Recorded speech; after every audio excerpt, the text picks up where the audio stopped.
Welcome to China Business Observer. A while ago, there was a quite heart-wrenching trending topic on the internet in China. It was called lining up at Sam's Club for food tasting, which became a team-building activity for middle-class families. In plain terms, it was just a euphemism for downgrading consumption. Instead of going to restaurants, people now go to supermarkets, where they can sample food for free. Isn't this a form of downgrading consumption? Of course, if you have free time, you can indeed sample a lot of food in the supermarket.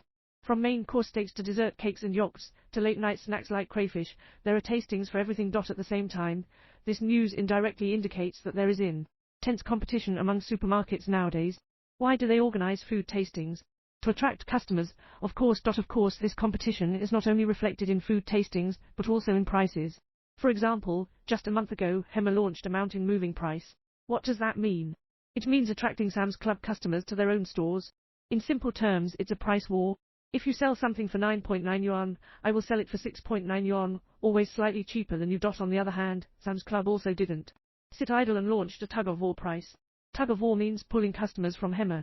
In comparison, the most laid-back approach is taken by RT Mart, which introduced non-argument price. It means being peaceful and not targeting anyone, just quietly lowering prices. You see, the perception of supermarkets varies among different people.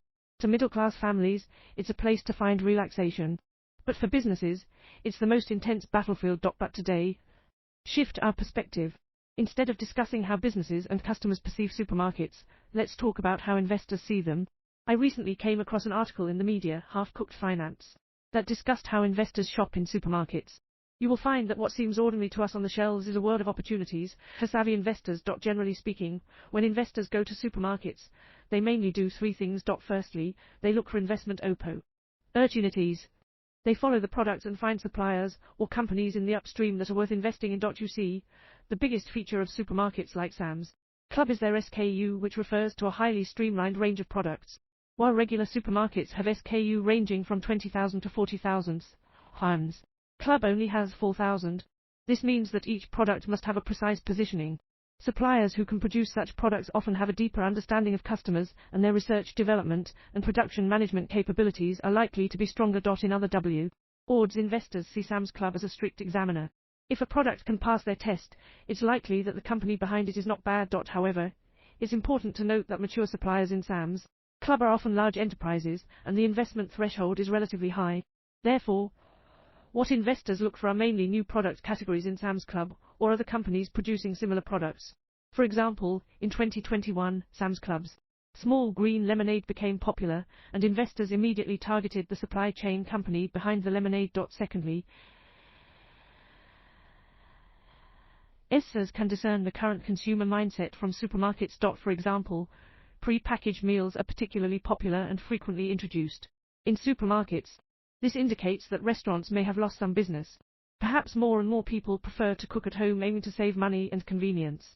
This may be a sign of tightened consumer spending. Furthermore, if beer sales are particularly good, it may indicate that people are having more frequent gatherings.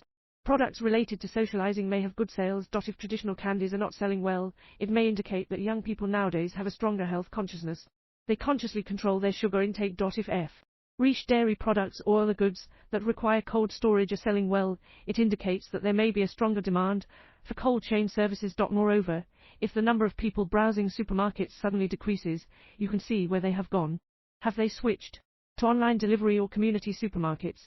New opportunities may lie there. Thirdly, different supermarkets serve different functions in the eyes of investors. For example, you can see Hema as a litmus test for products.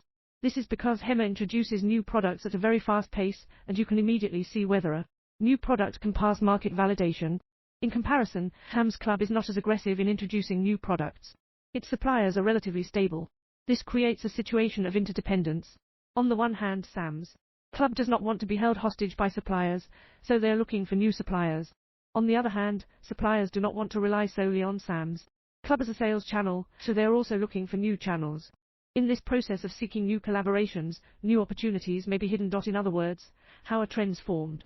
Clearly, even the biggest trends are formed by specific human behaviors. And to observe human behavior, supermarkets may be a good window. In conclusion, today we discussed two topics: how to innovate in commercial districts, and what supermarkets look like in the eyes of investors. If you know someone interested in these two topics, I recommend sharing today's program with them.